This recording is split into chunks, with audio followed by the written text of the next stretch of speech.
네, 지난주 국민의힘 윤리위가 이준석 대표에 대해서 6개월 당원 정지를 선언한 이후에 오늘 아침에 첫 최고위원회가 예정돼 있었고요. 그리고 의원총회도 열렸습니다. 자, 조금 전에 의원총회가 열려서 어떻게 앞으로 당을 이끌어갈 것이냐 결론을 냈는데 직무대행 체제로 가겠다. 그리고 뭐 다른 전당대회를 연다든지 하는 다른 조치는 취하지 않기로 했습니다. 먼저 이 소식부터 자세히 저희가 분석해 보겠습니다. 영상 보고 오겠습니다. 국회의원 전원은 약속과 책임을 위해 다음과 같이 엄숙히 결의합니다. 하나, 당대표 직무대행 체제로 당 운영에 최선을 다하겠습니다. 당원 당규의 해석에 따라서 당대표 직무대행 체제로 가는 것으로 결론이 났습니다. 물론 그 과정에서 비대위 구성이라든가 또 임시전당대회 개최 등을 주장한 의원님들이 있었습니다만은 그야말로 소수의 목소리에 그쳤다는 말씀을 드리겠습니다. 네, 신성모 의원님. 네. 그 전당대회를 열어서 새 당대표를 뽑는 것이 아니라 지금의 권성동 원내대표 체제로 직무대행을 해서 쭉 그게 4개월이 될지 6개월이 될지 앞으로 쭉 가겠다는 게 오늘 최고위원회 논의 결과였고 또 의원총회에서도 그게 이제 결론이 의원총회에서 추인을 받은 거죠. 그러니까 최고위 논의한 결론. 사항을 이제 의원총회에서 최종 추인을 했으니까 받은 앞으로 것이죠. 조기 전당대회도 없고 새 대표도 안 뽑는 거예요, 그렇죠? 그렇죠. 지금으로 봐서 그런데 그 말씀을 드리기 전에 우선 저게 왜 그래 아시는 대로 권위냐 사고냐에서 따라 달라지는데 저 권성동 원내대표가 처음에 했던 해석 당의 기주국에서 올라온 대로 이것은 권위가 아니라 사고다. 따라서 직무대행이 맞다. 직무대행이라 하면 다시 말하면은 지금 이준석 대표는 당원이고 지금 대표다. 다만 당권이 정지됐기 때문에 직무를 못할 뿐이다. 그러면 원내대표가 당대표 직무대행을 맡아서 언제까지 가느냐? 제가 보기엔 내년 1월이 되는 거죠. 내년 1월. 6개월 당원권 정지가 됐으니까 이준석 대표가 복귀하는 내년 1월까지 직무대행 체제가 직무대행. 그러면 이제 임기가 이준석 대표 임기가 6월까지 5달 남단 말이에요. 그렇게 되면 내년 1월에 전당대회를 하면 잔여 임기가 아닌 2년짜리 온전한 당대표가 나올 테고 그 대표가 어떻게 보면 다음에 공천까지 가져가는 이런 형식이 맞다라고 현실로 해서 모든 현직 의원들이 동의를 해준 거죠. 다만 앞으로 그러면 임시전당대회 이야기 안 나올 거냐? 저는 그래 안 봐요. 왜 그러냐면은 이 6개월 동안에 가장 큰 변수가 뭡니까? 이준석 대표에 대한 경찰 수사가 남아 있어요. 또 이준석 대표가 굉장히 강한 저항을 할 경우 당내에서 또 자진 사퇴를 빨리 촉구하는 목소리가 나오고 이렇게 되면 다시 한 번 더 조기 전당대회 이야기는 나올 수는 있다. 불은 완전히 꺼지지 않았다. 오늘 왜 저렇게 정리가 됐느냐? 오늘 아침에 일제히 도하신문에 발표된 여론조사 결과 대통령 지지율이 하락하고 여권 전체 지지율이 하락하고 특히 정당 지지율이 민주당보다 전국으로 나타난 이 대목에서 제 짐작에는 현역 의원들이 할 말 안 하고 여기서는 무조건 빨리 조기에 봉합하자. 권성동 원내대표가 말한 대로 가는 게 혼란을 줄이란 길이라는 판단하에 입을 다물었을 가능성이 많다. 하지만 시간이 지나면서 6개월 동안 이게 말이 되는 거야라는 소리가 나올 가능성은 남아있다고요. 지금 대통령 지지율이 30%대로 뚝 떨어지면서 위기감이 커졌고 그래서 당의 내분을 빨리 조기 수습하기 위한 차원에서 더 조기 전당대회를 개최하면 또 파벌 싸움이 일어나고 시끄러우니까. 그러니까 의원들 사이에서 그런 이제 암묵적인 그런 불안감이 엄습했을 테고 그래서 오늘 예를 들어서 의원총회에서 이준석 대표 빨리 자진 사퇴 안 하냐고 그런 목소리를 내자고 예를 들어서 몇 사람이 결의했더라도 그 이야기를 꺼낼 분위기는 아니었다. 제 눈에는 그렇게 해석이 됩니다. 조기 당 수습, 내분을 수습해서 윤 대통령에게 좀 윤석열 정부에게 힘을 실어주기 위한 그런 방안의 일환으로서 직무대행 체제로 가는 쪽으로 결론했다. 가장 리스크가 적은 위험 요소가 적은 부분을 선택합니다. 알겠습니다. 그 부분은 명분상, 명목상의 명분으로 충분히 이제 이해가 됩니다. 그렇게 해서 의원님들이 전부 전당대회를 개최하지 않는 쪽으로 결론 냈거나 이해는 충분히 됩니다. 그런데 내면을 좀 들여다보면 권성동 원내대표 체제가 내년 4월에 끝나요.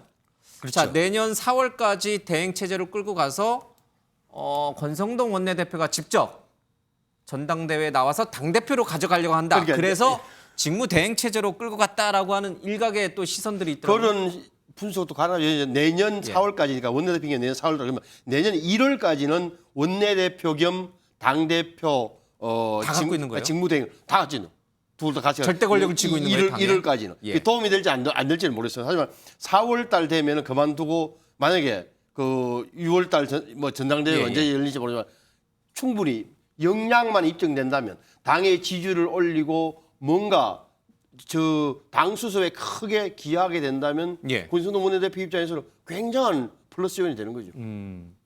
그러니까요. 그런 걸 감안해서 전당대회를 개최하지 않고 직무대행 체제로 가는 쪽으로 그러려면 권 이제 원내대표가 유도한 게 아니냐 이런 앵커께서 해석이 말씀하셨다 그러면 김기현 의원이나 안철수 의원이 당권을 희망하고 있다는 사실은 이미 공개됐기 때문에 예. 이분들은 왜 그러면 오늘 자 빨리 조기 전당대회를 하자는 소리를 공개적으로 안 냈을까요? 그만큼 분위기가 아까 설명드린 그런 부분이 지금 국민의힘 의원들의 상당히 제가 어떻게 보면은 상황 인식으로 보이죠.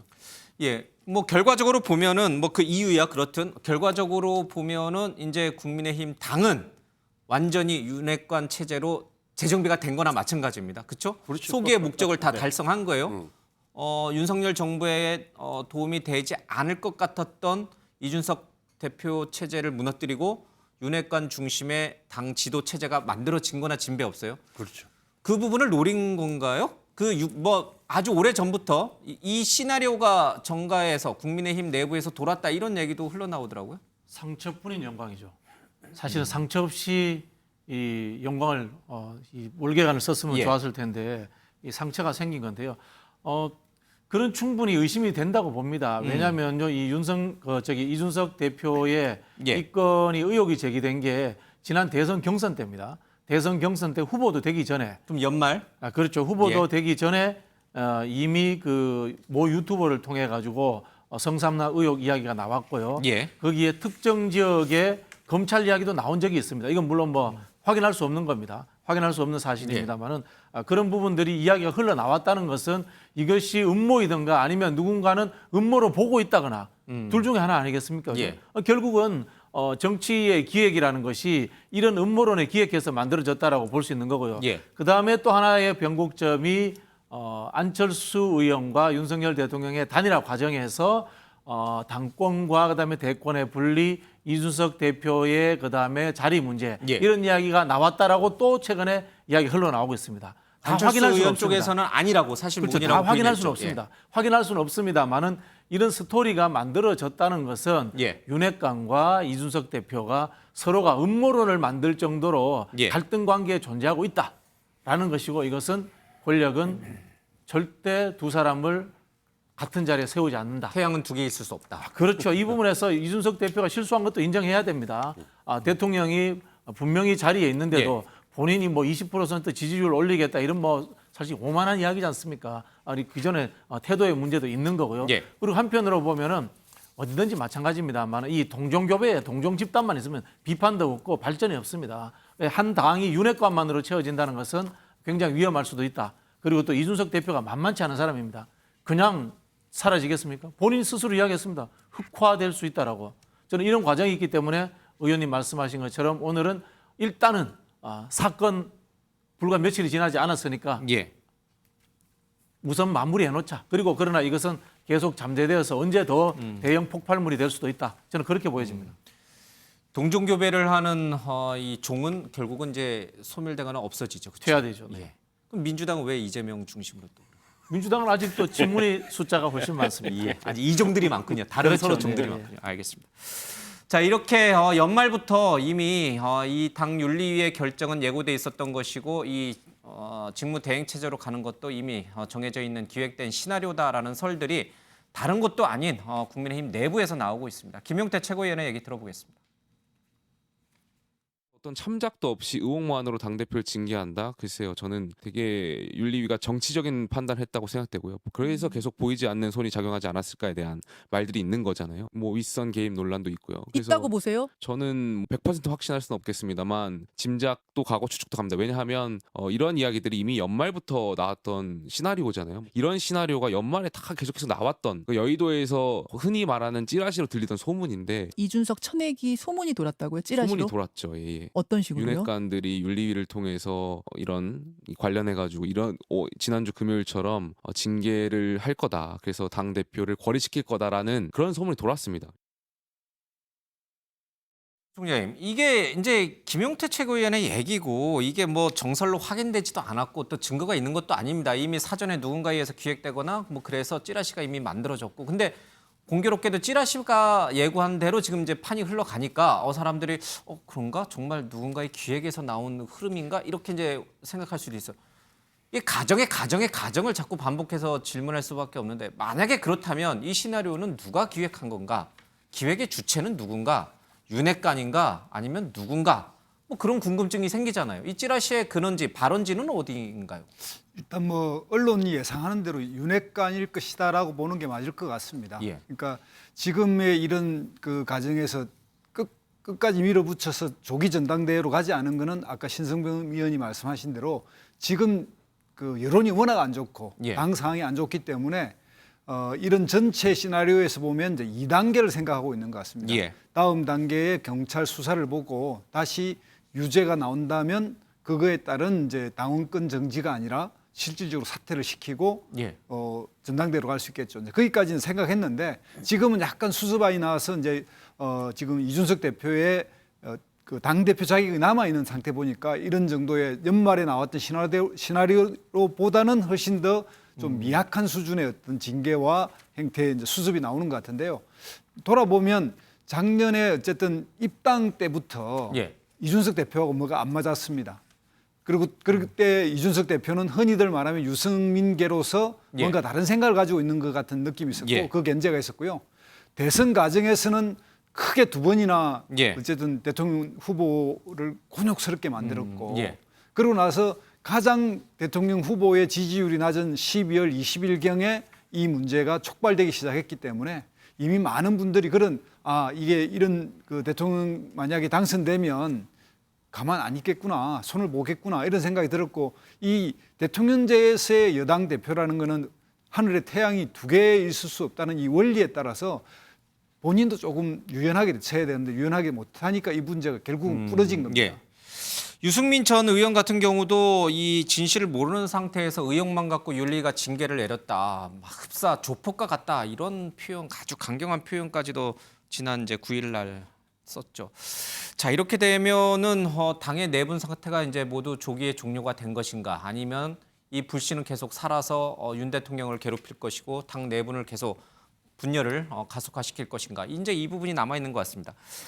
이 부분에서 키를 쥐고 있는 것은 결국은 이준석 당 대표일 수밖에 없는데, 우리 네 분에게 좀 쓰게끔 하겠습니다. 이준석 대표가 이 당 윤리 결정을 받아들이고 윤핵관들의 그런 깊은 뜻을 잘 받아들여서 6개월간 조용히 있다가 6개월 뒤에 돌아와야 된다라고 판단하시는지, 아니면은 윤리위 결정이 굉장히 부당하기 때문에 지금부터라도 결사항전의 자세로 계속 싸워야 되는지, 우리 네 분은 어떻게 생각하는지 좀 써주시기 바랍니다. 쓰는 동안에 관계자들 얘기를 먼저 듣겠습니다. 이준석 대표에게 이 부분을 다 얘기를 하고 그다음에 불복하지 말아달라. 왜냐하면 우리 모두에게 책임이 있기 때문에 예. 이 혼란을 빨리 극복하고 수습하는 데 다 도와야 된다. 그러니까 그 법적인 그런 가처분이나 이런 거 안 했으면 좋겠다. 직무대행 6개월 한 다음에 복귀까지 말씀을 하셨습니까? 그거는 뭐 당연한 거니까 뭐 굳이 그 복귀 얘기를 할 이유가 없는 거죠. 예. 당연히 복귀되는 게 그 안에 들어가 있는 거니까요. 이준석 대표가 사퇴할 뜻은 전혀 없는 것으로 제가 알고 있고 지금도? 그럼요. 금요일은 그랬는데 지금 바뀐 거 없어요? 아니 제가 어제 확인했습니다. 전혀 사퇴할 뜻이 없고 제일 중요한 건 아까 말씀드린 것처럼 핵관이라고 불리는 사람들이나 이준석 대표가 자기를 끌어내리려고 음모를 꾸몄다고 생각하는 사람들이 전당대회를 하자고 스물스물 나오면 네. 의심을 받을 수밖에 없으니 권성동 대표가 잘 정리한 것처럼 직무대행 체제로 6개월 동안 당의 단합을 위해서 잘 관리하면 됩니다. 그리고 또 하나는 이준석 대표는 6개월 동안 자기 스스로 성찰하고 돌이켜보면서 좀 자맹을 하고 네, 참 정치는 어찌 보면 굉장히 잔인한 것이다. 이렇게 이준석 대표는 생각할지도 모르겠습니다. 대선과 지방선거 승리를 이끈 1등 공신인 자신을 이렇게 모략으로 내치다니 하면서 잔인한 정치의 쓴맛을 아마 이준석 대표가 곱씹고 있을 수도 있겠다 이런 생각이 듭니다. 이준석 대표는 어떻게 해야 할 것인가? 여기서 결사항전을 할 것인가? 아니면은 윤핵관들이 짜놓은 판 시나리오대로 조용히 있다가 6개월 뒤에 복귀를 해서 그나마 뭐 의원이 됐든 아니면 그나마 정치인으로서 재기를 도모해야 될 것인가? 깊은 고심이 이어질 수밖에 없을 것 같습니다. 자, 이준석 대표 어떻게 해야 되나? 우리 정혁진 변호사님부터 보겠습니다. 수용이 불가피하다. 6개월 받아들여라. 받아들이고 저는 정치적 책임 지고 사퇴해야 된다라고 생각해요. 정계에서 은퇴해요? 아니요. 일단 대표직에선 사퇴를 해야죠. 왜냐하면 자진 사퇴하라. 자진 대표직에서. 사퇴. 예. 왜냐하면 이걸 갖다가 막 이렇게 넓게 보는데 징계만 한정해서 보면은 규정이 어떻게 되어 있냐면요. 당의 위신을 훼손시켰을 때는 징계할 수 있도록 되어 있어요. 그런데 다른 걸 갖다 떠나서 윤핵관들하고 사이가 좋고 나쁜 그런 걸 떠나가지고 이준석 대표가 어떤 행동을 했습니까? 그런 일이 나오자마자 대전으로 정무실장을 보냈잖아요. 예. 정무실장은 어떤 행동을 했습니까? 7억짜리 약속 증서라는 걸 썼어요. 예. 근데 제가 그 약속 증서를 봤더니 약속 증서에 스펠링도 맞춤법도 틀려요. 그냥 대충 썼다는 이야기죠. 그러면 누가 봐도 이거는 이상하다라고 생각을 갖다가 할 수밖에 없는데 그것은 뭐냐면은 당 위신을 훼손했다라고 하는 거는 다른 당원 일반 당원도 아니고 당 대표가 그 품위 유지를 못했다는 이야기거든요. 그러면 당 대표가 품위 유지를 했는지 안 했는지를 누가 결정하느냐? 그건 윤리위원회의 전속적인 결정 사항이거든요. 거기에 대해서 왈가왈부할 수가 없어요. 그다음에 이제 절차를 갖다 보면 만약에 이제 그런 부분들이 잘못됐다고 그러면 재심을 하든지 민사소송을 하든지 해가지고 이걸 법적으로 뒤집을 방법이 있어야 되는데 그런 방법이 없단 말이죠. 그러면 뒤집을 수도 없고 그런 상황에서 당대표라고 하는 사람이 당의 윤리위원회 결정에 대해서 불복한다? 이것 자체가 또 다른 당 위신을 훼손하는 거고 당대표로서의 품위를 망가뜨리는 거기 때문에 당을 해당 행위를 하는 거죠. 그렇기 때문에 이런 것들은 만약에 본인이 정말로 이제 억울하다라고 하면 그러면은 나중에 6개월 뒤에 아니면 그 전이라도 이제 수사 절차 이런 걸 통해 가지고 억울함을 소명을 하면은 모를까 지금 이렇게 버티는 모습을 하면 할수록 더 늪에 빠지는 것이다. 저는 그러니까요. 당내 당 안팎의 얘기를 들어보면은 수용을 해라라는 의견이 굉장히 좀 많은 것 같아요. 근데 이제 국민 여론조사를 해보면은 또 그렇지만은 않은 것 같습니다. 윤리위 결정에 대해서 잘했다와 잘못했다라고 하는 응답 비율이 좀 비슷하게 좀 나오는 것 같습니다. 그럼에도 불구하고 그렇게 되면 이준석 대표는 어떻게 되는 건가? 우리 정 변호사님 말대로 당 윤리위 결정을 수용하는 것뿐만 아니라 당 대표직에서도 자진 사퇴를 할 경우에 이준석 대표의 정치적 미래는 어떻게 되는 겁니까? 재기가 가능해요? 6개월 뒤에? 아니면 이제 끝이에요? 아니 그건 본인 하기 나름이죠. 하지만 이게 어떻게 되어 있냐면 제가 국민의힘 당원을 봤거든요. 29조에 의해 직무대행이 되어 있어요. 어떻게 되어 있냐면 사고 등으로 직무 수행을 못할 경우에 당 대표가 아니라 원내 대표가 한다 이렇게 되어 있거든요. 그렇기 때문에 이제 직무대행을 권성동 원내 대표가 한다라고 하는 것인데 그런데 이게 사고가 아니고 내가 당원권 정지가 됐음에도 불구하고 그 자리에 연연한다.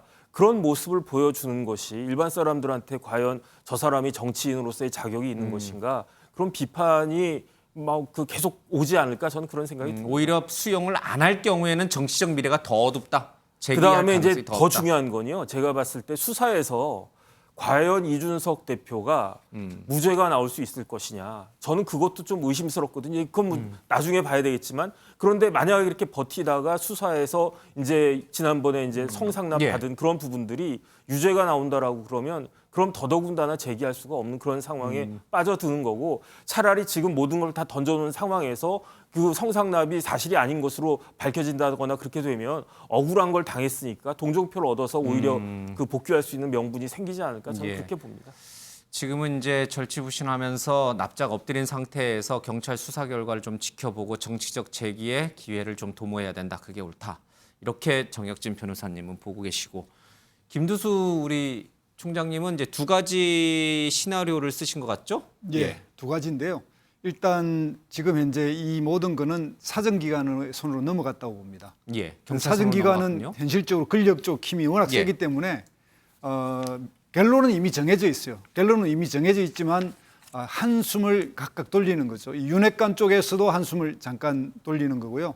그다음에 이제 이준석 대표도 잠깐 이 부분에서 잠깐 여유가 생긴 것 같은데 예. 만약에 이제 이 사정기관에 유혐의가 나오면 이준석 대표는 그야말로 흑화될 수밖에 없고요. 무혐의가 나온다면 다음 당대표 도전이 예상되고 있거든요. 예. 그렇기 때문에 지금 현재 이 결론을 보면 지금 윤핵관 입장에서 다음 당대표 도전을 용서할 수 없기 때문에 예. 결론은 유혐의가 나올 거고 기소 의견이 나올 거고 그러면 이준석 대표는 정치인으로서의 투쟁밖에 남을 게 없다 이렇게 생각이 듭니다. 예. 그 저는 잘 모르는데 지금 방금 제가 화면에 나갔습니다만은 일본 애니메이션 같아요. 포카혼타스라는 이 애니메이션의 주제곡 바람의 빛깔이라는 노래가 있는데 이걸 이제 지난 8일 날 이제 이준석 대표가 자신의 SNS에 이제 공유를 했어요. 뭐 나무를 베면 알 수가 없다. 자기가 얼마나 크게 될지 이제 뭐 그런 표현까지 쓰면서 본인이 굉장히 억울하게 지금 정치적으로 도태되고 있다. 이렇게 이제 아마 심경을 묘사한 것 같은데 우리 어떻게 생각하십니까? 저 지금 이준석 대표의 그러니까 자신이 굉장히 크게 될 국민의힘의 든든한 버팀목이 될 대목이 될 인재인데 예, 지금 예. 이렇게 나를 베버리면 예. 너희들만 손해야. 국민의힘 너희들만 손해야. 이런 메시지가 어느 저런 정도 이야기도 울림이 사실은 있습니까? 적절치 않죠. 예. 오만하게 보이죠. 오만하게 보이고 이제 늑대 울음소리 이야기는 이제 흑화 이야기하고 같은 연장선상에서 예. 자신이 그냥 있을 수 없다 이런 이야기인 것 같은데요. 저도 이제 뭐 김두수 총장님하고 거의 비슷한 의견인데 지금 이준석 대표는 물러날 수가 없습니다. 왜냐하면요. 그래요? 지금 이 징계를 받았잖아요. 다음 당 대표가 이준석 본인이 되거나 이준석과 친한 분이 되지 않으면 예. 공천을 받을 수 없습니다. 이 징계에 의거해 가지고. 예. 그렇기 때문에 이준석 대표는 법적으로 문제가 없는 이 징계를 수용한 상황이라도 이준석 대표가 뜬금없이 막 당원가입 막 이야기를 하지 않습니까? 예. 이유가 뭐겠습니까? 다음 당 대표가 돼서 다음 당 대표라면 내년 6월에도 선거를 할 때 당 대표를 뽑을 때 그때도 이준석 대표가 직접 당 대표가 돼서 본인에게 직접 공천을 주지 않는 상황이 아니면은 국회의원 출마라는 것 자체가 힘들어집니다. 예. 그렇기 때문에 저는 그런 하나의 당원 모자라는 이야기를 했다는 생각이 들고요. 두 번째는 법률적으로 말씀하신 것처럼 저도 그럴 가능성이 많다고 봅니다. 왜냐하면 윤핵관 입장에서 이준석 대표를 밟으려면은 싹은 완전히 밟아서 없앤다. 라는 저는 생각을 할 거라고 봅니다. 윤핵관 입장에서는 아예 싹을 밟아버린다. 그렇죠. 이제 그렇게 된다면은 결국은 경찰 조사라든가 이런 부분들에서 물론 뭐 가정입니다만은 좋지 않은 결과가 나올 가능성이 많다. 이준석 대표에게. 예. 그러면은 저는 이준석 대표가 할 수 있는 일은 진짜 흑화되어서 유튜버가 되는 것밖에는 방법이 없을 것 같다. 그런 생각이 듭니다. 근데 흑화인데 이게 흑화가 화가 될 화자인데 꽃화자가 아닌데 튤립을 그린 건 왜 그런 거예요? 검은 튤립. 그냥 저는 뭐 검은 튜브라고 생각을 했습니다. 검은 튤립은 뭘 상징하는 걸까요? 어쨌든 이준석 대표의 미래가 저렇게 이제 흑화하는 쪽으로 갈 것이다. 네네. 그리고 정치적 재기의 순간은 오지 않을 것이다. 네네네. 굉장히 좀 이준석 대표에게는 이게 암울한 전망인 것 같습니다. 신 의원님은 저는 정말 좀 이준석 대표의 장점도 많고 당에 기여한 것도 많고 하는 거 다 인정하면서도 모든 분들이 이야기했던 부분이 싸움 딱 이미지잖아요. 그러니까 야당 대표로서는 아주 120%였는데 여당 대표가 되고 나서 대통령의 국정운영, 윤석열 정부의 예. 국정운영 그걸 뒷받침하기 위해서 뭘 했냐는 대목이 하나 있을 테고 또 하나는 은행의 가벼움 때문에 많이 손해를 본단 말이에요. 그러면은 저는 이왕 이래 된 거 당내에서조차 왜 이준석 대표를 옹호하는 목소리가 많이 나오지 않을까 하는 대목에 대해서는 본인이 어떻게 됐건 억울한 점은 많을지라도 지금은 제가 쓴 대로 그냥 조용히 있는 게 저는 최선이라고 생각해요. 그 대목은 뭐가 있냐면은 당신이 억울한 것 국민들이 알아줄 거야. 그러니까 당신이 먼저 나서서 언론에 대고 뭐 이야기하지만 좀 더 침잠하고 근신해야 된다라는 취지예요. 근데 저는 이렇게 썼지만 마음속에서도 그럼 이 대표가 저렇게 할까? 안 할 것 같아요. 여러분 뭐 우리 한국 정치에서는 아무 목소리를 안 내면 더 쉽게 해서 정치적으로 죽여버렸어요. 사실은 잊혀지죠. 잊혀지고. 그러니까 제가 볼 때 윤석 대표가 제 충고를 들을 가능성 별로 없을 것 같다.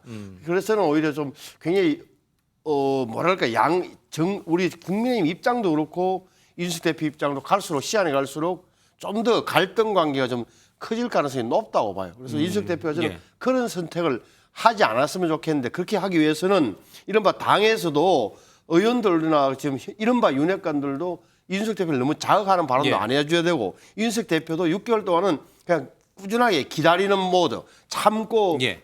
뭐랄까 좀 진중한 모습을 보여줘야 돼요.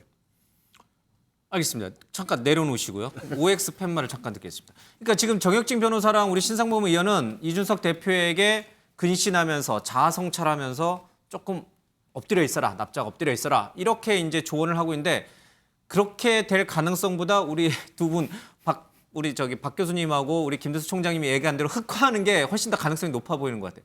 자, 이준석 대표가 정말 우리 두 분이 조언하신 대로 점잖게 충고하신 대로 당의 결정을 받아들이고 조용히 6개월 동안 성찰하고 성숙의 시간을 갖는다. 그러면 O, 절대 아니다. 분명히 반발하고 흑화할 것이다. X 이렇게 물어보겠습니다.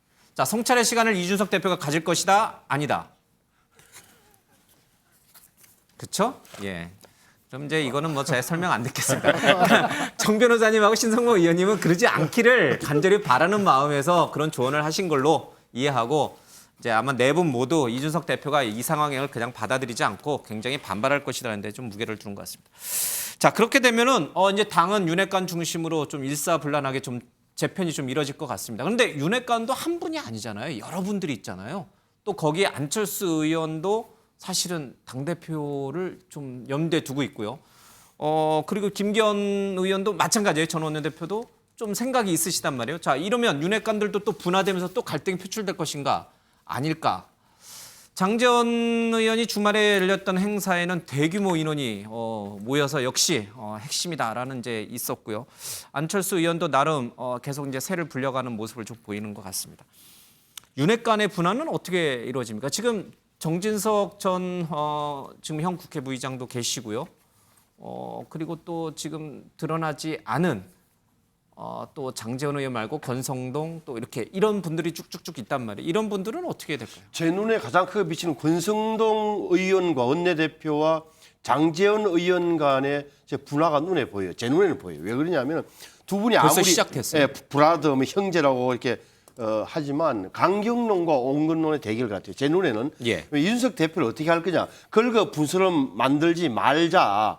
뭐 이렇게 했던 게 권성동 원내대표인 예. 것 같고 좀 더 강경하게 이번 기회에 정리하는 게 미래를 위해서 맞다라고 판단했던 게 저는 장제원 의원처럼 보여져요. 이 대목을 어떻게 연결되냐면 바로 조기 전당대회 이야기. 지금 오늘은 저런 이야기 안 나왔지만 어느 순간에 가면 6개월 동안 다 그러면 비대위도 안 넘어가고 6개월 동안 당을 권성동 원내대표가 원내대표 겸 당대표 직무대행하면서 끌고 가는 게 말이 되는 거야? 그럼 6개월 후에 이준석 대표가 돌아오면 어떻게 할 거야? 더 큰 문제가 생길 텐데. 이런 주장이 제가 볼 때 나올 가능성이 많다. 그 대목에서 이른바 친윤 세력도 분화될 겁니다. 장제원, 권성동 두 대표도 좀 차이가 보인다. 갈등이 보인다. 그거는 갈등, 뭐랄까 현재 전국을 바라보는 태도, 이준석 대표의 효능에 대한 예. 판단, 자신들의 장기적 정치적 미래에 대한 생각도 다 달려 있는 거죠. 그러면 윤 대통령이 누구 쪽에 더 손을? 장제원, 권성동. 글쎄, 그것까지는 제가 뭐 생각 못했어요. 알겠습니다. 관련된 영상 먼저 보고요. 나머지 분들의 의견도 들어보겠습니다. 대표의 그 갈등이 이준석 대표님하고 어떤 갈등이 있어요? 저하고? 계속 그 언급을 서로 하고 있는 것 같아요. 서로요? 네, 서로 그렇게 말씀하시면 안 돼요.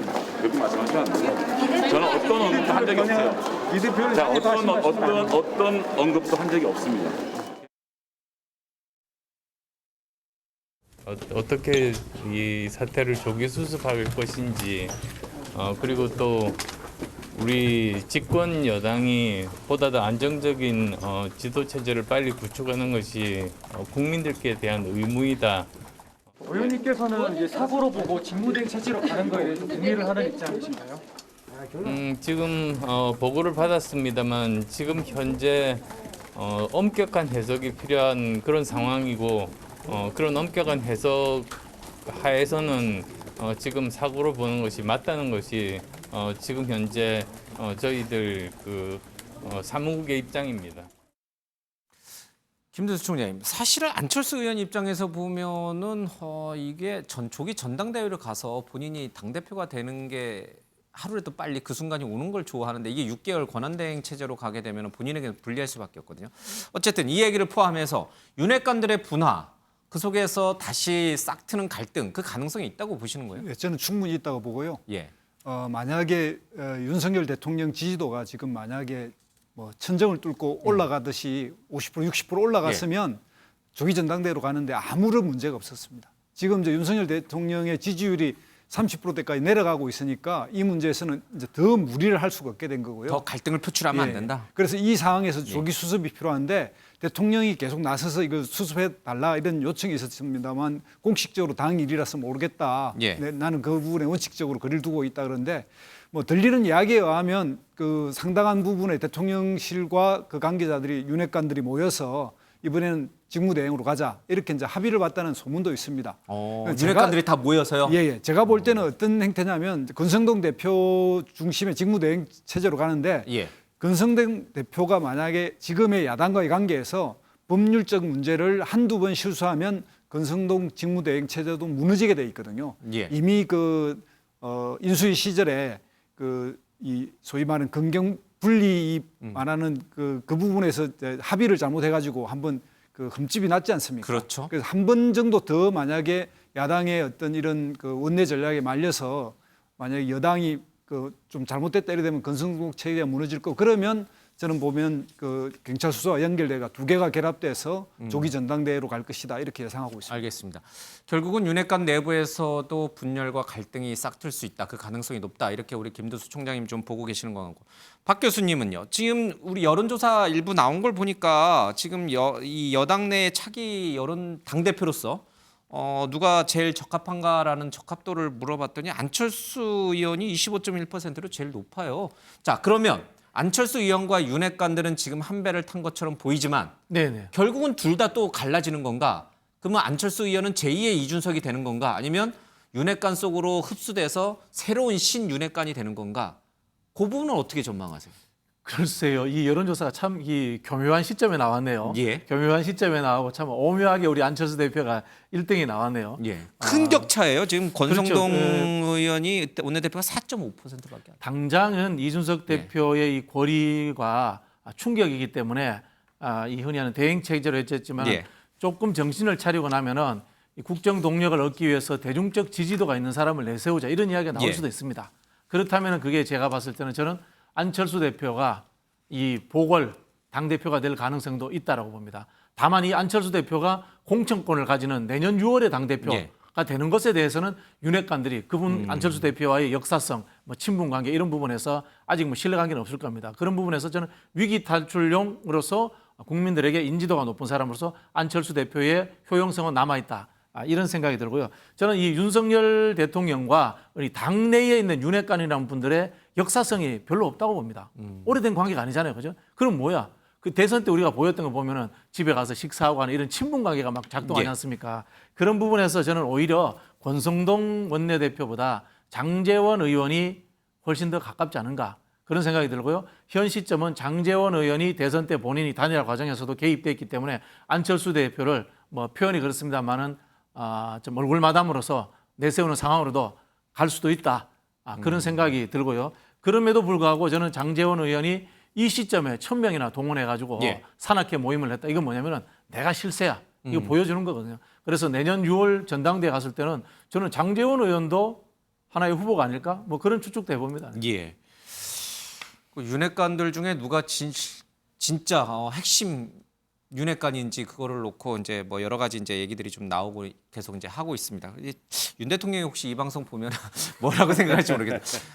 저기 나와 있는 패널들 내 생각을 잘 못 맞추네 내지는 내 생각을 꿰뚫고 있네 이렇게 이제 아마 생각할 때 아마 말씀하신 중에 정답이 있을 수도 있겠죠. 자 그렇다면 지금 이 여론조사상으로 보면은 이 안철수 의원 지금 압도적으로 높은 이제 적후보 적합도를 보이고 있는데 안철수 의원이 만약에 이것도 가정이라서 좀 그렇긴 합니다만 당 대표가 되면은 자 윤핵관들 또는 윤석열 대통령을 어떤 지지하는 어떤 그룹에 실질적인 대리 역할을 할 건가 아니면 당대표가 되는 순간 자기 정치로 윤핵관들과 대립각을 세울 것인가 이것도 굉장히 좀 미리 생각해 볼 수 있는 포인트인 것 같아요. 너무 앞서가는 얘기긴 합니다만 정 변호사님, 자 소위 말하는 안철수 의원은 소위 말하는 뭐 대리사장, 바지사장 윤핵관들의 그 역할을 할 것인가 아니면 독자적인 자기 정치 세력화를 통해서 윤핵관들과 대립각을 세우기 시작할 것인가?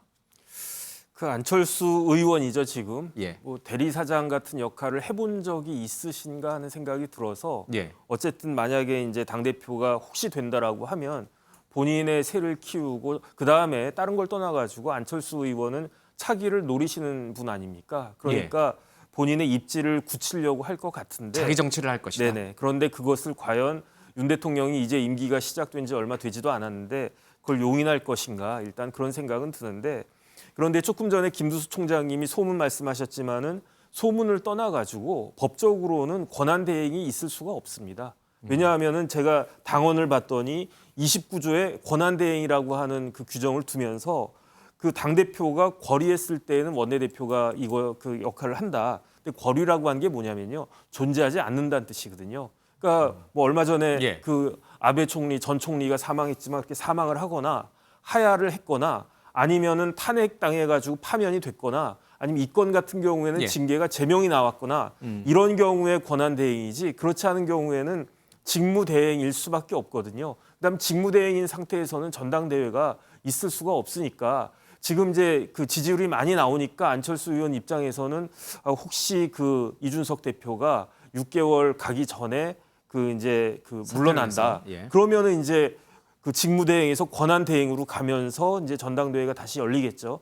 그런 일이 있기를 지금 이제 높으니까 기대할 수 있을진 몰라도 만약에 이제 이준석 대표가 그런 걸 하지 않으면 그러면 지금 지지율이 이렇게 의미가 있을까 하는 생각이 듭니다. 이준석 대표랑 안철수 의원은 서로 이렇게 사이가 안 좋은 게 이미 정설로 굳어져 있으니까요. 안철수 의원이 좋아할 만한 일을 이준석 대표가 하지는 않겠죠.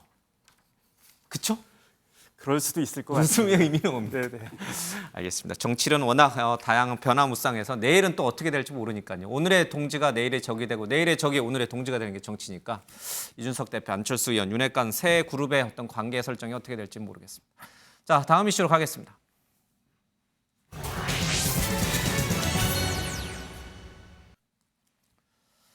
네, 윤석열 대통령의 지지율이 30%대로 떨어졌습니다. 한 달 만에 20%포인트가 넘게 떨어지면서 대통령실 그리고 여당 내에서도 위기론이 급격히 확산하고 있습니다.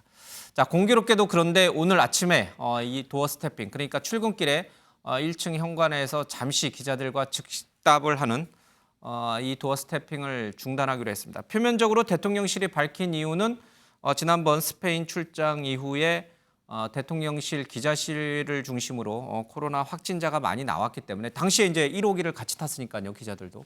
그래서 대통령이 코로나의 위험 때문에 도어 스태핑을 중단했다라고 밝히고 있는데, 자, 야당과 일각에서는 대통령이 낮은 지지율을 기록하는 원인 중에 하나가 도어 스태핑에서 대통령의 이런 경솔한 발언들이 정책적 혼란을 불러오기 때문이다. 이런 지적이 있었기 때문에 도어 스태핑을 중단한 거 아니냐, 이런 해석을 내놓고 있습니다. 관련 영상 보고 와서 네 분의 얘기도 들어보겠습니다. 모르겠습니다. 저 어떻게 대통령 처음 해보는 거기 때문에 공식, 비공식 뭐 이런 걸 어떻게 나눠야 될지 그렇다고 뭐 어떻게 저 방법을 알려주시죠. 글쎄 뭐 나토 수행 그 팀 문제는 뭐 대변인이 이미 말씀을 드린 것 같고 그리고 뭐 친척 문제를 뭐 거론을 하시던데 제가 정치를 처음 시작할 때부터 이마 캠프에서 그리고 우리 당사에서 공식적으로 열심히 함께 선거운동을 해온 동지입니다. 네. 대통령께서 국민과의 소통을 약속을 했고 즐기시는 분입니다. 그래서 아마 말 그대로 코로나 때문에 임시로 중단하신 것이 아닌가 그렇게 이해를 하면 되지 않을까 싶습니다. 코로나19 상황이 심각해서 좀 안 하신다 이렇게 대통령실에서 입장을 내놓으셨거든요. 그건 말도 안 되는 변명이고요. 코로나 때문이면 이제 앞으로 계속 코로나가 근절될 때까지는 못 하시겠다는 뜻 아니? 그거는 도어 스태핑 중단 선언이네. 그 중단까지 하실 건 뭐 있습니까? 그래도 가끔 일주일에 한두 번, 정 필요하면 한 번 정도라도 정기적으로 이렇게 만나서 본인의 생각을 소상하게 설명드릴 필요는 있죠. 우상호 민주당 비대위원장의 말이 좀 야속하네요. 예. 자꾸 도어 스태핑을 계속해라. 계속해서 계속 실수를 해라. 그래서 자꾸 지지율 떨어져라. 뭐 이런 기대 속에서 저 말씀을 하신 것 같습니다. 자, 대통령실이 공식적으로 이거는 뭐 어떤 지지율하고 관련이 없다. 이거는 코로나 때문이다라고 공식적으로 대통령실이 밝혔으니까 이제 또 우리는 그걸 믿어야죠. 우리는 믿는데 일반 국민이나 일반 시청자도 믿느냐? 그 부분은 좀 다른 영역이 있는 것 같습니다. 그럼 내부는 믿느냐? 제가 한번 여쭤봐야 될 거예요. 자, 지지율 때문이다. 지지율 때문에 도어 스태핑을 멈췄다라고 하면 O, 아니다. 코로나 때문이다. 그러면 X 하겠습니다. 자, 지지율 때문에 대통령은 오늘 아침부터 도어 스태핑을 멈췄다. 지지율 때문이다. 라고 하면 O입니다. 헷갈리지 마십시오. 지지율 때문에 멈췄다. 커봐요. 그러니까 대통령실은 코로나 때문에 멈췄다 그래도 이게 안 믿어요. 이러면 안 돼요. 이러면 이게 안 되는 겁니다. 저도 처음에는 이게 예. 아침에 그냥 뉴스를 보고는 좀 옹색하다 느껴졌어요. 예를 들어서 이제 뭐 불필요한 메시지가 나갔다든지 취지와는 다르게 해석이 돼서 좀 정제된 걸 하기 위해서 좀 중단한다 이렇게 말씀하시지 왜 저럴까 하는 생각이 드는데 나중에 보니까 지금 대통령실 출입기자 11명인가가 9명인가가 원래 8명에서 11명으로 이제 정정이 돼서 11명이죠. 11명이 확진이 됐다면 이것은 충분하게 저는 그럴 수는 있다. 대통령이 만에 하나 이 접촉 과정에서 만약 코로나로 확진되면 그 엄청난 일이 생기는 거예요. 그래서 그 대목에서는 저는 뭐 옹색했다는 제 표현 아침에는 그렇게 생각했는데 지금 생각하면 이건 충분히 중단할 근거는 충분하다고 봐요. 지금 사실 대통령이 1호 스페인 출장을 같이 왔다 갔다 했기 때문에 기자들도 당연히 탔었고 당연하죠. 기자들은 마스크 착용이 권고돼서 마스크 착용을 했지만 대통령 마스크를 벗고 기내에서 기자회견을 여러 번 했거든요. 그렇죠? 그러니까요. 그런 부분이 있는 거죠. 그러면 감염 우려가 있기 때문에 도어 스태핑을 중단할 수밖에 없다고 충분한 하는 근거가 있죠. 충분한 근거가 있다. 그러면 이제 우리가 그 잠복기라고 하잖아요. 보통 이제 1주에서 2주 정도 잠복기를 해요. 그래서 1주에서 2주 정도 지나서 대통령이 뭐 음성이 최종 확인된다. 그러면 그때 다시 도어 스태핑을 해야죠. 하는 게 맞는 거고. 다음에 지금까지 제 도어 스태핑 이른바 출근길 기자 간담회 내지는 이 부분의 핵심적인 문제는 준비가 잘 안 됐다는 거예요. 그러니까 다시 말씀드리지만 대통령실 참모가 서초동 집에서부터 같이 가서 한 1시간이나 2시간 전에 오늘 기자들은 이런 걸 물어볼 겁니다. 국민적 관심사는 이겁니다. 여기에 대해서 나는 어떻게 해야 되냐. 대통령께서 이렇게 답변해 주시면 좋겠습니다. 나름 이렇게 문서화돼서 공부를 하고 나와야 돼요. 그래서 그래도 기자들이 이상한 거 물어보면 못 넘어간다든 이렇게 하는 건데 지금 보기에 제가 보기에는 굉장히 적극적으로 보여요. 물론 준비를 하신다고 하겠지만 그래서 정제된 메시지가 안 나오는 이유 준비가 부족해요.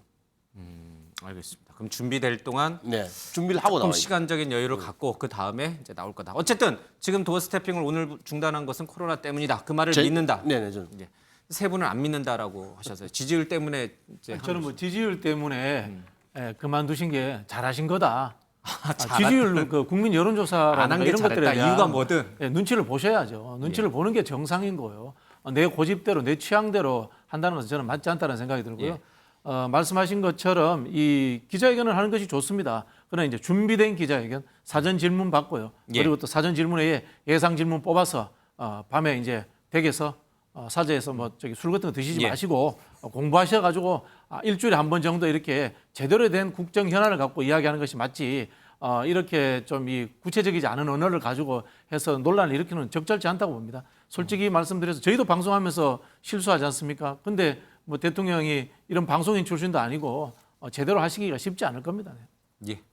자, 뭐 코로나 때문인지 아니면 뭐 지지율 때문인지 모르겠지만 조금 이제 준비된 기자회견 그런 형태로 그렇죠. 가기 위해서 잘한 결정이다. 예, 김준수 총리. 저는 이번에 좀 이런 그 출근길 그 기자 문답을 좀 중단했으면 좋겠습니다. 뭐냐면 뭐냐면 국민과의 소통의 가장 핵심은 이 국민의 이 삶의 현장에 가서 좀 더 이야기를 듣고 또 본인이 고민하는 게 중요하고요. 그 다음으로 중요한 거는 의회와의 대화입니다. 의회와의 소통. 이 어차피 국회에서 법안을 처리해야 되는데 그 다음이 언론을 통한 소통이거든요.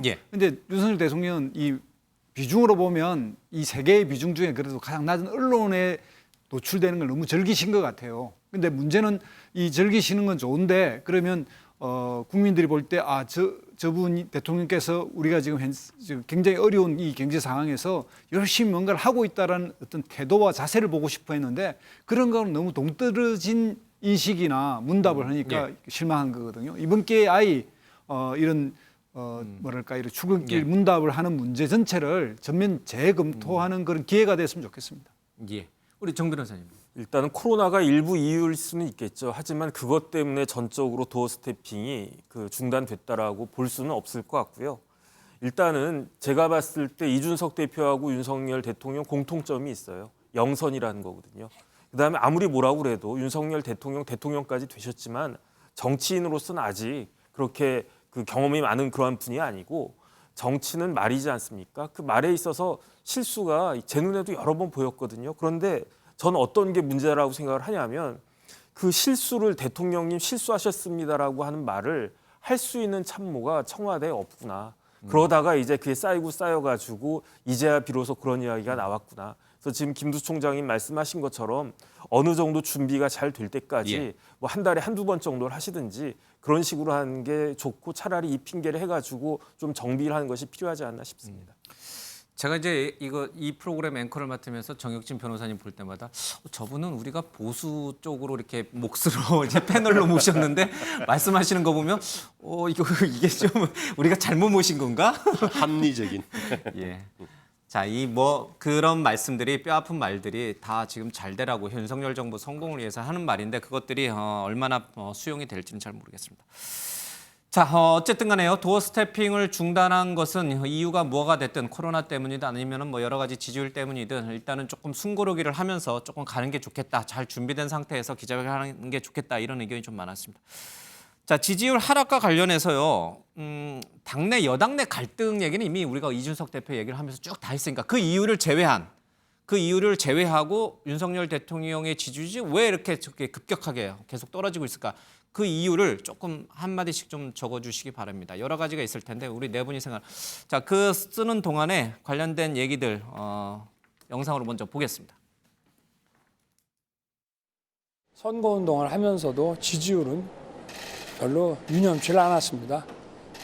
별로 의미가 없는 것이고 하여튼 제가 하는 일은 국민을 위해서 하는 일이니까 오로지 국민만 생각하고 열심히 해야 된다는 그 마음만 가지고 있습니다. 추세가 굉장히 간단치 않고요. 좀 놀라운 게 지금 2달이 안 됐지 않습니까? 2달이 안 된 사이에 20%포인트 이상의 긍정과 부정의 격차를 보인다는 건 상당한 지금 격차를 보이는 거고 특히나 부정평가가 60%대가 나온다는 것은 과거 문재인 정부 때도 보기 드문 현상이거든요. 저도 이제 그 지역에 의해서 당협위원장 하고 있기 때문에 지역 주민들, 그다음에 우리 당원들 분위기를 알잖아요. 그러면 놀라운 것은 뭐냐면 지난 3월 9일 선거 때 대통령을 찍은 분들도 등을 돌리고 있어요. 지금 보세요. 보수층만 대상으로 그러니까 해도 이렇게 떨어져. 그게 가장 지금 위험한 신호입니다. 당선되면은 중립적인 사람들도 기대감이 좀 야당을 지지했던 사람도 당선자에게 몰려줘요. 그러니까 다 70~80%가 가는 거예요. 그런데 지금 2달 만에 37%로 떨어진 것은 자기를 지지했던 지지자들 12%가 도망간 거 아니에요. 이건 심각한 거예요. 만약 내각제라고 하면은 정권을 내놔야 되는 그런 입장인 거예요. 네, 최근 여론조사를 보면은 윤 대통령의 국정수행 지지도 하락의 가장 큰 원인은 여당 내 갈등으로 나타났습니다. 이 부분은 저희가 앞서서 이준석 대표 얘기를 하면서 많이 다뤘기 때문에 이 이유를 제외한 나머지 요인들은 그럼 무엇일까? 여러 가지가 언급이 됩니다. 자, 윤석열 정부를 사랑하지만 오늘은 쓴소리를 하겠다. 우리 정혁진 변호사부터 듣겠습니다. 자, 지지율 하락의 가장 큰 이유가 뭡니까? 저는 어떤 생각을 곰곰이 해봤냐면은 윤석열 대통령이 약속을 지키지 않았다. 국민한테 한 약속은 어떤 약속이냐면 윤석열 대통령은 검찰총장이었단 말이에요. 그러니까 검사 중에 제일 높이 올라간 분이죠. 그러면 무엇을 우리가 기대를 했느냐? 공정과 상식인데 그 중에서도 뭐냐면 법치를 기대했던 거예요. 그런데 인사하는 것도 뭐 그럴 수 있다라고 생각을 해요. 뭐 아는 사람들 중에 검사들 잘 아니까 뭐 요직요직 이렇게 할 수는 있는데 요번에 순방 가면서 어떻게 인사 비서관의 부인을 그 비행기에 태웠을까? 이거는 법치가 아니고 인치거든요. 그런데 어떻게 검찰총장까지 하셨던 분이 그다음에 더 중요한 건 뭐냐면 아 이런 실수가 있었다. 내가 그냥 생각이 짧았다. 아니면 뭐 그런 보고를 받지 못했다. 약속을 인정을 갖다가 하고 앞으로는 그렇게 하지 않겠다. 그런 말씀을 하시면서 최소한 제가 봤을 때 이원모 인사비서관은 경질해야 된다고 저는 생각을 하거든요.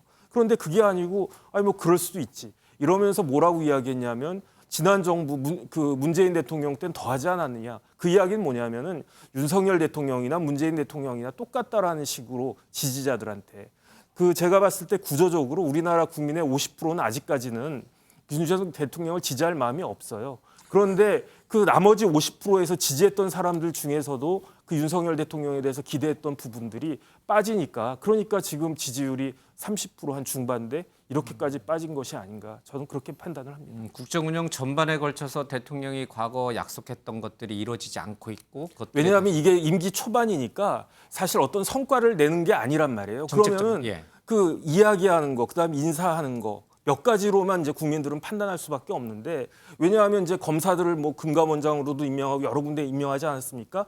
그런 분들이 실적을 낼 수도 있다라고 저는 생각을 하거든요. 그런데 지금 그거를 못 기다리는 게 아니고 지금 다른 부분들 그 상징적인 그런 부분들에 있어서 실수가 있는 것이 아닌가 저는 그런 생각을 합니다. 그게 지지율 하락의 가장 큰 요인이다.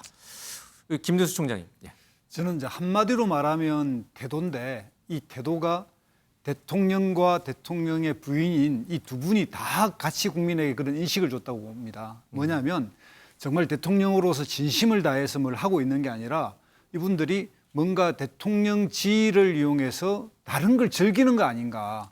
그러니까 그전에는 부부가 주말에 예능 드라마를 찍는 것처럼 국민들은 지금 이 민생의 어려움이 난리인데 그 드라마에 나들이를 한다든가 극장을 가서 뭔가를 보는데 그다음에 부인에게 우리나라 유명한 영화배우 셀럽을 만나게 해준다든가 또 뭐냐면 나토라고 하는 정상회담을 갔는데 부부가 둘이 그야말로 여행 간 느낌 그리고 거기에 또 사적 인연을 동원한다든가 이런 전반에 국민들이 뭐냐면 대통령으로서 해야 될 기본적 태도 의무를 망각한 어떤 대통령 놀이를 하고 있는 거 아닌가 이런 인식을 줬다는 겁니다.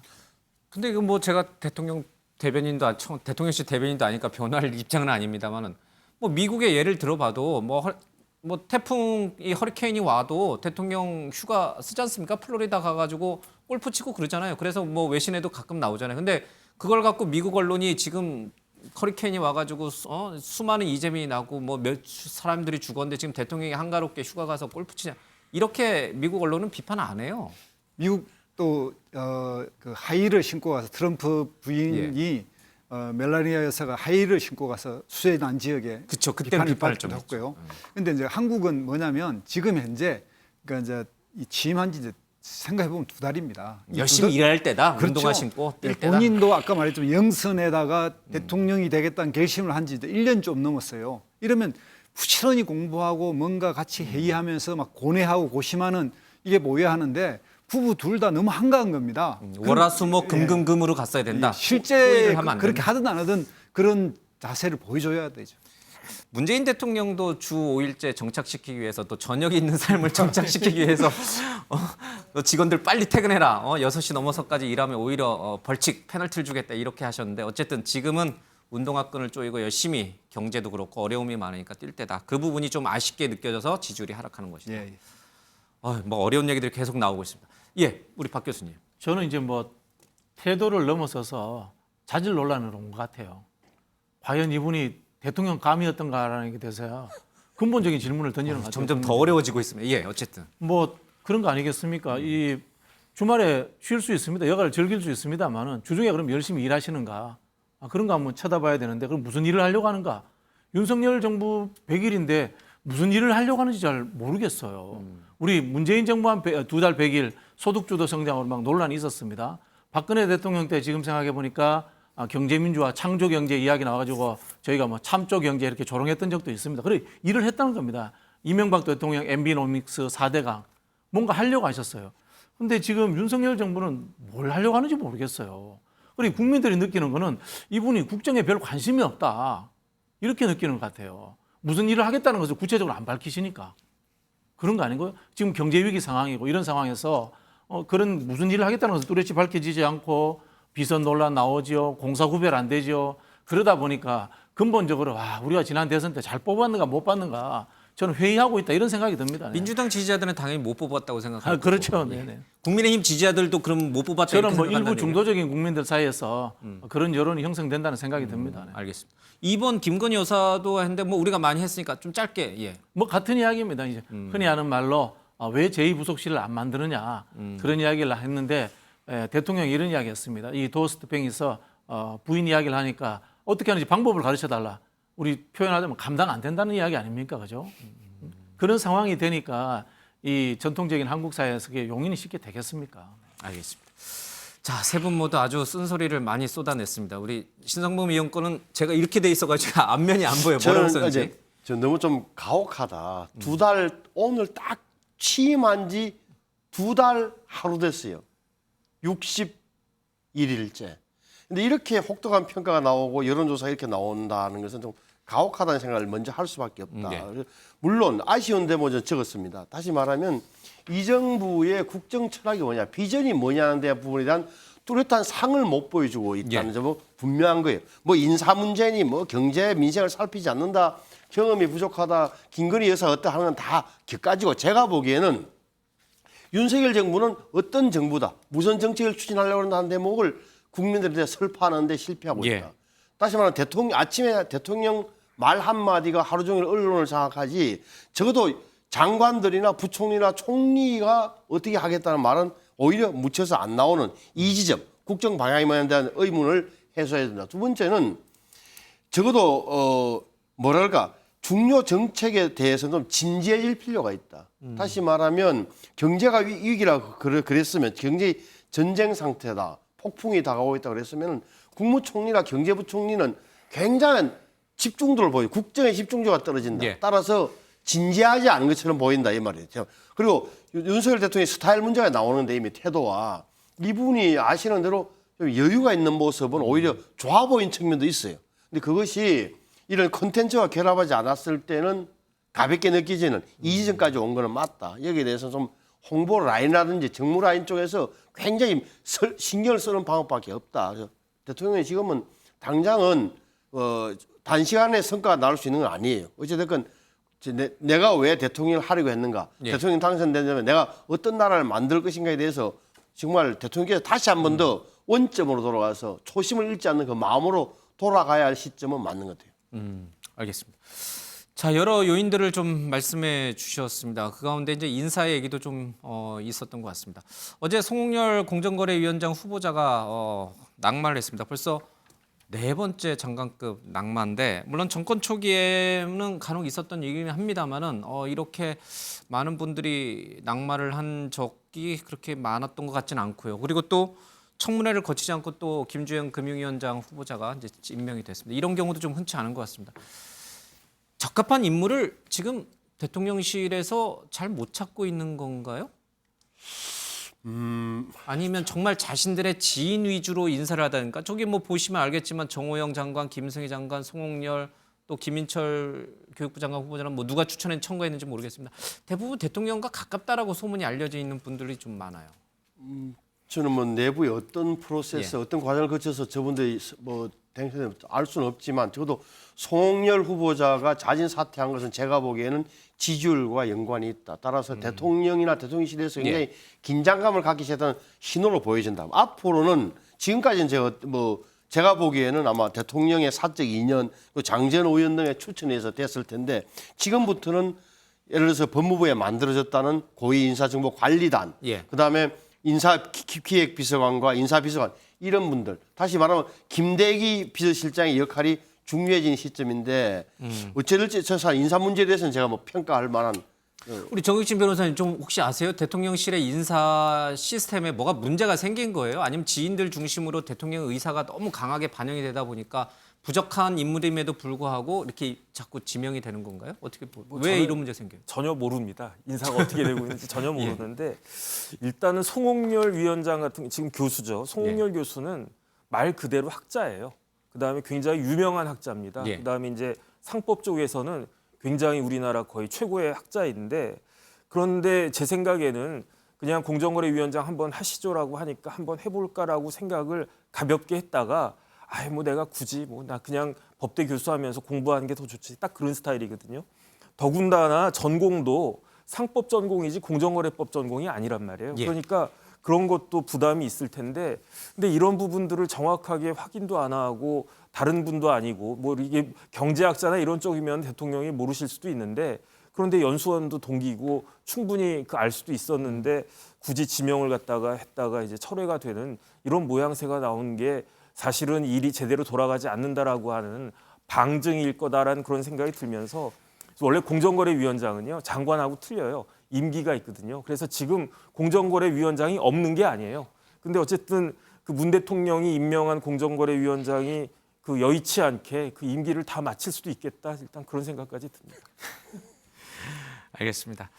자, 이 집권 초기에 이렇게 대통령의 국정수행 지지도가 떨어지는 것은 뭐 여야를 가릴 것 없이 좀 국가적으로 보면 안타까운 일인 것 같습니다. 빨리 재정비해서 좀 뭔가 일하는 정부의 모습을 다시 보여주길 바랍니다. 자, 다음 이슈 가겠습니다.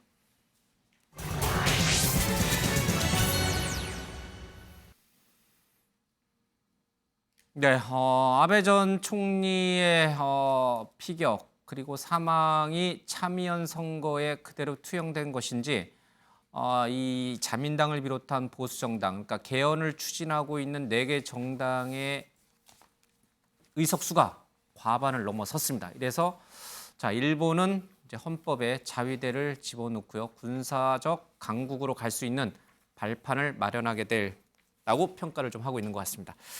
자, 관련된 영상 보고요. 아베 전 대통령의 사망 그리고 자민당의 압승 그리고 우리 한일 관계에 어떤 영향을 미칠지 간단하게 좀 듣겠습니다. 特定の団体に恨みがあり、安倍元首相がこれとつながりがあると思い込んで犯行に及んだ旨本人が供述しておりますが。 일본 헌정 사상 최장수 총리로서 일본 정치사에 큰 족적을 남기신 아베 신조 전 총리를 잃으신 유가족과 일본 국민에게 애도와 위로의 뜻을 표하고 왔습니다. 일본에서 공식 추모식 일정이 확정되는 대로 조문사절단이 파견될 것입니다. 정 변호사님부터 그러면 이제 신성무 의원님 그쪽부터 하라고 이제. 자, 아베 전 총리의 이 사망과 자민당의 압승, 그래서 이 일본 헌법에서의 이 자위대의 역할 강화, 이것이 군사 대국화로 가는 일본과 우리 한일 관계에 어떤 영향을 미칠 것인지. 일단 어떻게 보면은 참 그 아베 전 총리가 굉장히 오랫동안 총리를 하지 않았습니까? 그러면서 일본의 보수화 여기에 큰 그 영향을 미쳤는데. 마지막 그 죽음에 이르러서도 그 역할을 한 것이 아닌가 일단 그런 생각이 들면서 그래서 어쨌든 이게 개헌이 돼가지고 그 무장화가 되는 게 우리 입장에선 조금 우려가 되는 부분은 사실인 것 같은데 조금이 아니라 상당히 동아시아 질서를 판을 흔드는 거죠. 네네 그럴 수 있을 것 같아서 여기에 대해서 이제 우리 정부가 어떻게 잘 대처를 갖다 하는 것이냐 그게 굉장히 중요하지 않을까 하는 생각이 들고 그다음에 그렇기 때문에 미국의 역할이 더 중요해질 수 있겠다. 동아시아에 있어서 저는 그렇게 생각합니다.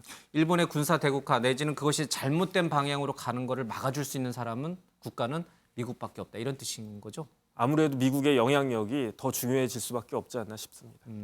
오히려 군사 대국화되는 일본에게 동아시아 질서의 주도권, 그러니까 중국을 견제하고 러시아를 견제하는 역할을 미국 대신 맡겨버리면 그럼 우리 한국은 어떻게 되는 거예요? 박 교수님. 지금 우리가 이제 개헌선 이야기할 때 일본 그 자민당이 개헌선 넘겨진 게 많아요. 아주 많습니다, 사실은. 이번이 처음이 아닙니다.